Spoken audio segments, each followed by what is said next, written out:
Have you ever caught yourself pulling away from people more as the years roll by? Maybe there was a time when the buzz of a crowded room, the laughter of friends, or the hum of casual chatter lit up your spirit. But now, the mere thought of spending an afternoon with certain folks feels like a weight pressing down on your chest.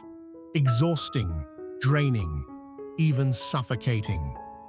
If that strikes a chord deep within you, know this: you're not alone. As we journey through life, especially into our later years, our 70s, 80s, and beyond, something shifts. Our priorities realign like stars finding their place in the night sky. Our patience for nonsense, once as vast as an ocean, dwindles to a trickling stream.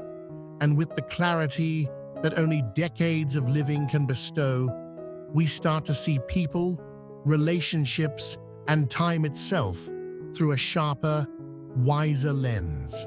In this exploration, we're diving into 7 profound reasons why so many of us, as we age, begin to distance ourselves from others. These aren't just fleeting thoughts. They're revelations born from experience, whispered truths that resonate in the quiet moments of reflection. By the time we reach the end, you might find that your instinct to guard your time, to be fiercely selective about who shares your precious hours, isn't just natural, it's a gift that protects your peace, honors your growth, and celebrates the wisdom you've earned. So, stay with me.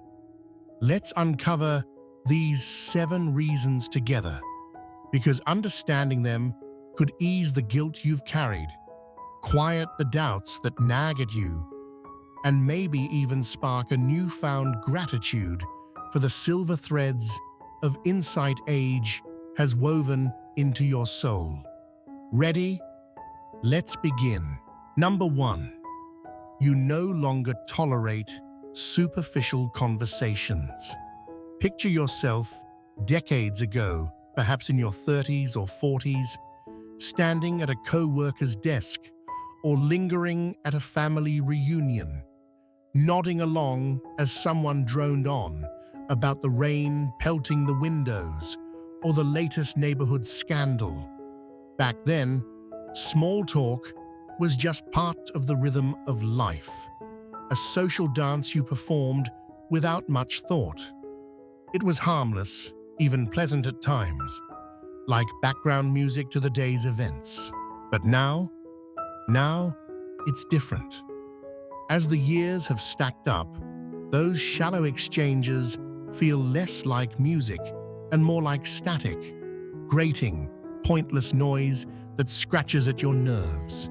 You've weathered storms far fiercer than a passing shower, faced heartaches that gossip could never touch, and learned lessons etched deep into your bones.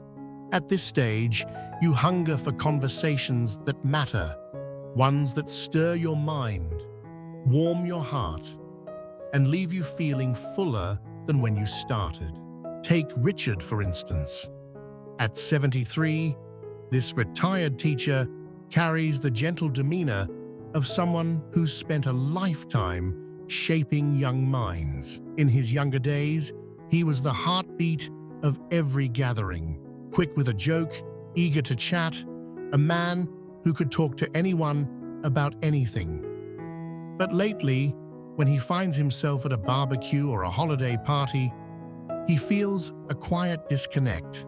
The voices around him swirl with chatter about celebrity breakups, reality TV drama, or petty gripes about the price of gas. His hazel eyes drift to the horizon as his thoughts wander elsewhere. Why am I here? He wonders, the question heavy in his chest. These days, he'd rather sit on his porch with a weathered copy of To Kill a Mockingbird, the pages soft from years of turning, or take a slow walk through the woods near his home, listening to the crunch of leaves underfoot. When he does talk, he seeks out the rare souls who share his thirst for depth, people who'll sit with him over coffee and ponder life's big questions. What have we learned? What still keeps us awake at night? What makes it all worth it? Richard's not antisocial, and neither are you if this feels familiar. It's just that time has become a finite, shimmering thread in your hands, and you've earned the right to weave it into moments that bring peace. When you choose silence over shallow noise, it's not loneliness, it's a quiet rebellion against wasting what's left of your days. And honestly, who could blame you for that? Number 2, you've learned that not everyone deserves your energy. Rewind a few decades. Remember how you used to stretch yourself thin, bending over backward to keep everyone happy? You'd smile through gritted teeth at rude remarks, linger in conversations that left you hollow, and hold on to friendships out of duty rather than joy. Back then, it felt like the noble thing to do, being the dependable one, the peacemaker, the glue holding shaky bonds together. But as the years unfurled, a truth crystallized. Not everyone deserves the gift of your energy. You've poured decades into relationships, some that bloomed beautifully, others that withered despite your care, and now you see it clearly. Your peace is too precious to squander on those who only take.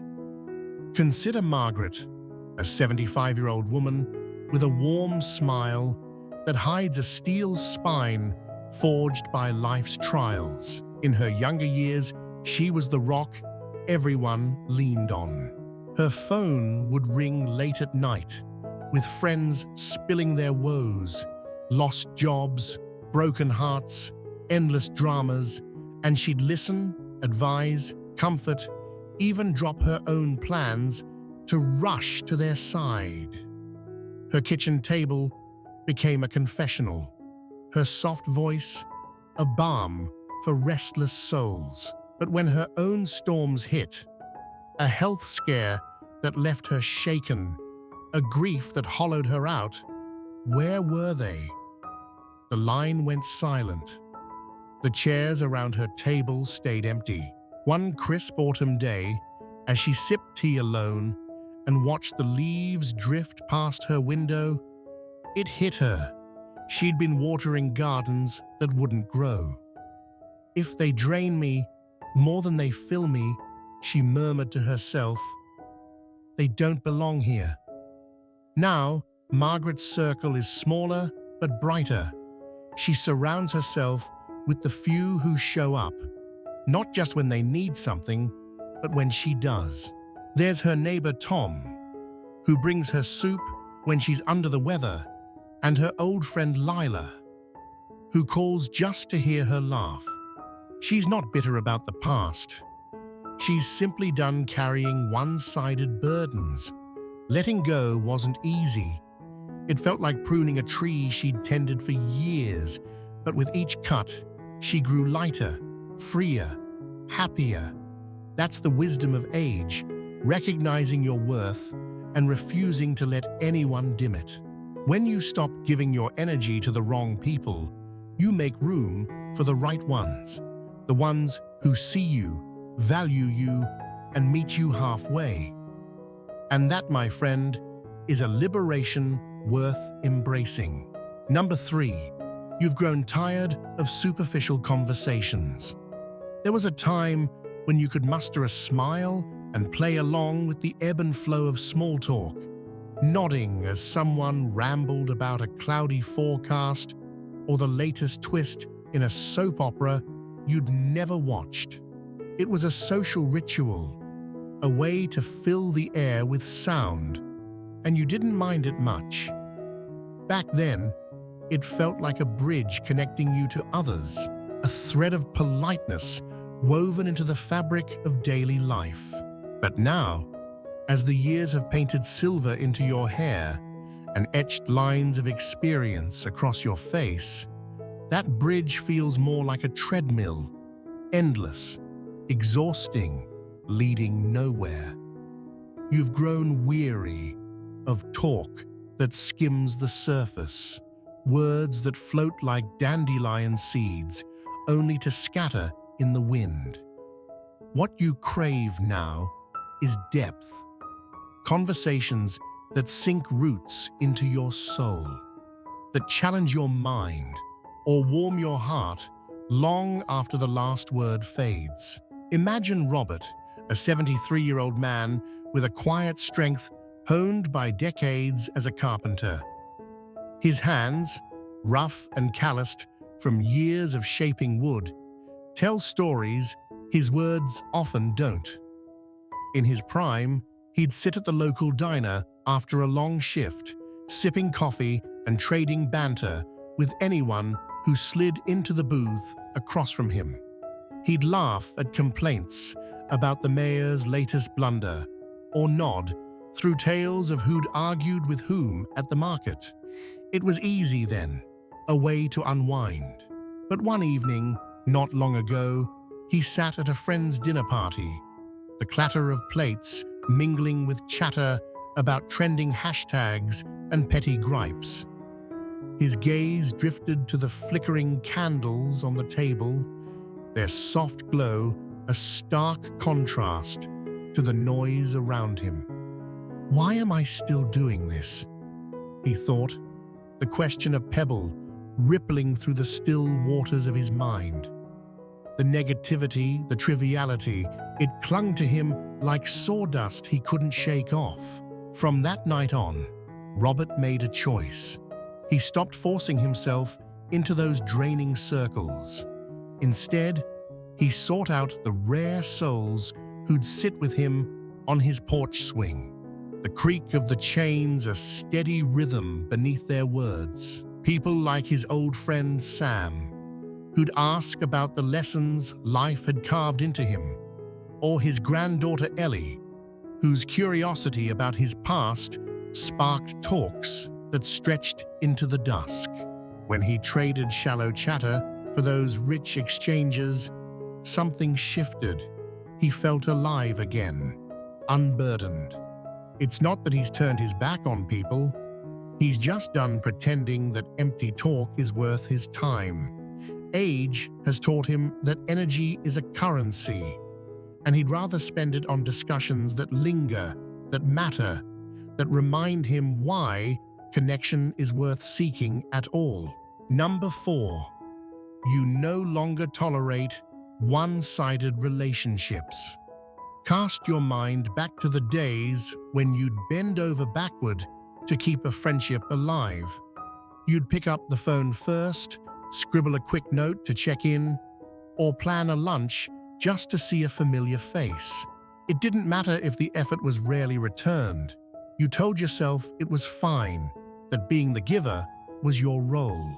But as the seasons of your life turned, you began to notice the imbalance, the way some people only reached out when their own world tilted off its axis. They'd call when they needed a favor, a shoulder, a sounding board. But when your own skies darkened, their silence was deafening. Now, in the clarity of your later years, you've drawn a line in the sand. You're done chasing those who don't chase you back. You deserve mutuality, a give and take that feels like a dance, not a tug of war. Take Helen, for example, a 76-year-old woman with a voice as soft as the quilts she stitches and a resolve as firm as the oak tree in her yard. For years, she was the keeper of connections. Her address book brimmed with names, and her calendar was dotted with coffee dates and birthday cards mailed on time. She'd call her old schoolmate Jean to reminisce about their teenage pranks or invite her cousin Paul over for Sunday pie, even when he never returned the gesture. She told herself it was just how things were, Some people take, others give. But one winter, after a bout of flu left her weak and housebound, she waited for the phone to ring. It didn't. Not Jean, not Paul, not a soul from the dozens she'd nurtured over the years. Sitting by her window, watching snow dust the ground like forgotten promises, she decided to test the waters. She stopped reaching out, let the lines go quiet, and watched what happened. Weeks stretched into months, and the silence spoke louder than any words could. No one called to ask how she was. No cards arrived in her mailbox. It stung at first, a sharp pang of rejection, but then it settled into something else. Relief. Helen realized she'd been clinging to ghosts of relationships, pouring herself into cups that wouldn't hold water. Now, she keeps her circle tight and true. There's her neighbor Clara, who brings her garden tomatoes and stays to chat, and her son Mark, who calls every Sunday just to hear her voice. Letting go of the one-sided ties didn't make her lonely. It made her free. When you stop running after those who won't run toward you, you open your arms to the ones who will. That's not bitterness, it's self-respect, hard-won and fiercely guarded. Number 5, you've lost interest in superficial conversations. There was a time when you could sit through an hour of idle chatter without blinking, smiling politely as someone dissected the weather patterns or recounted their neighbor's latest feud. It was background noise, a social hum you tuned into without much fuss. But now it's like trying to sip from an empty well. If a conversation doesn't have heart, meaning, or a spark of something real, your mind drifts, your patience frays, and you find yourself longing for the door. You still love people, still cherish connection, but you've outgrown the fluff. You want talks that linger like a good wine, rich with life's flavors, steeped in wisdom, seasoned with the kind of honesty that only comes from years of living. Think of Richard again. Yes, our 73-year-old teacher from earlier, whose story keeps unfolding. After retiring, he'd still join his old colleagues for drinks now and then, expecting the camaraderie to feel like it once did. But at one gathering, as the table buzzed with recycled complaints about traffic and overhyped TV shows, he felt a hollowness settle in. The laughter rang false, the words looped in circles, and he realized he was more tired than fulfilled. Driving home that night, the headlights cutting through the dark, he asked himself, when did this stop feeding me? The answer came clear as the stars above. He'd changed. He didn't need noise anymore. He needed substance. So he stopped saying yes to every invite and started seeking out the rare moments that lit him up. Now, Richard saves his words for the worthy. He'll spend an afternoon with his friend Dave, swapping stories about the hardest lessons they've learned, or sit with his niece Lily, who asks him about the world he grew up in with wide, wondering eyes. Those talks don't just pass the time, they enrich it, leaving him with thoughts to chew on as he watches the sun dip below the trees. When you reach this point, where shallow exchanges feel like echoes in an empty room, it's not a loss, it's a gain. You've traded quantity for quality, noise for nourishment. And that shift is a testament to how far you've come. Your energy is yours to spend, and you'd rather pour it into one soul-stirring conversation than a dozen that leave you cold. Number 6. You value your solitude more than company. Once upon a time, being alone might have felt like a shadow creeping in, a quiet that pressed against you with the weight of loneliness. Back then, you'd fill your days with voices, faces, anything to keep the stillness at bay. A crowded room was a comfort, a shield against the fear of missing out or fading away.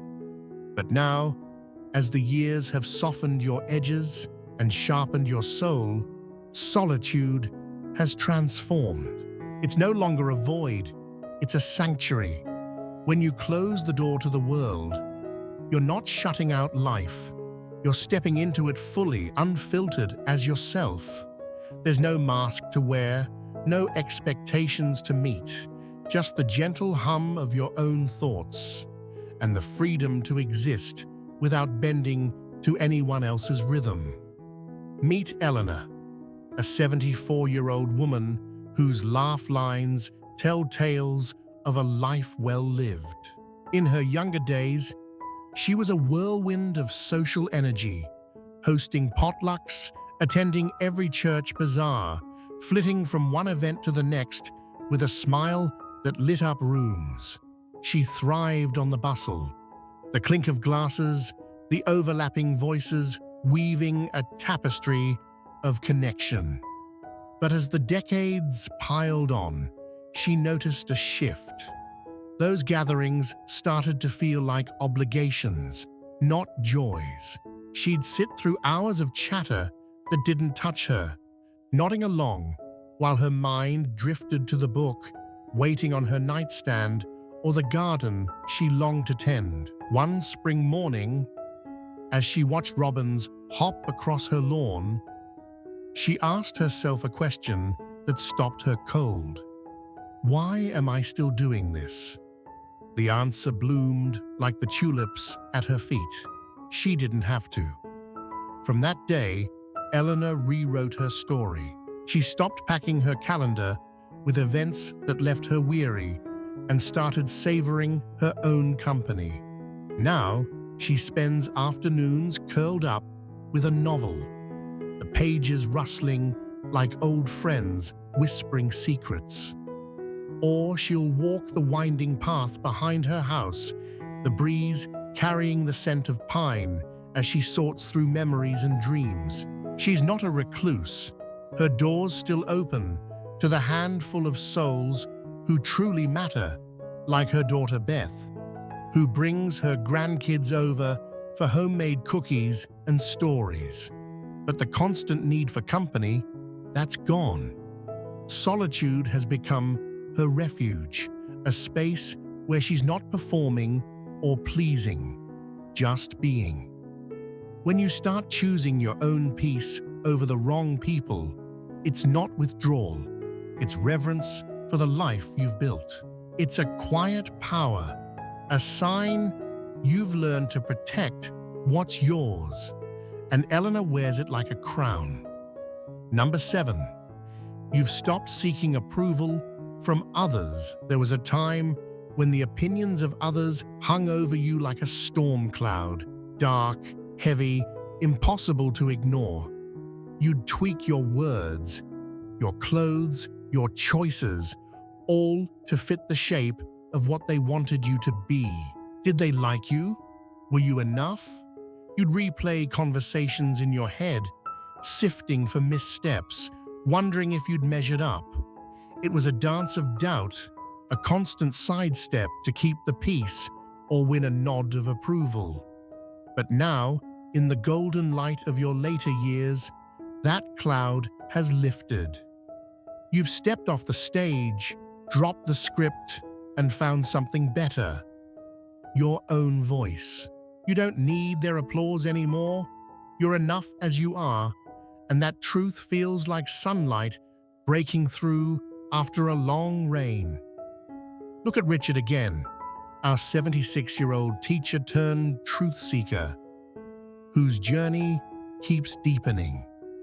For decades, he tiptoed through life, a man shaped by others' expectations.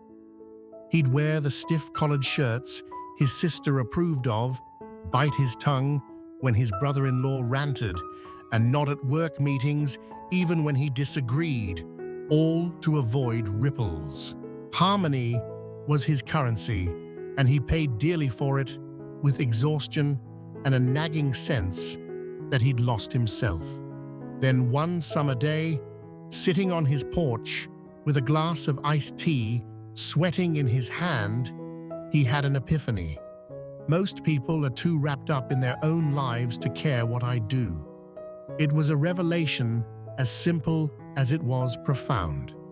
He'd spent years dodging judgment that never came, chasing approval that didn't define him. That moment flipped a switch.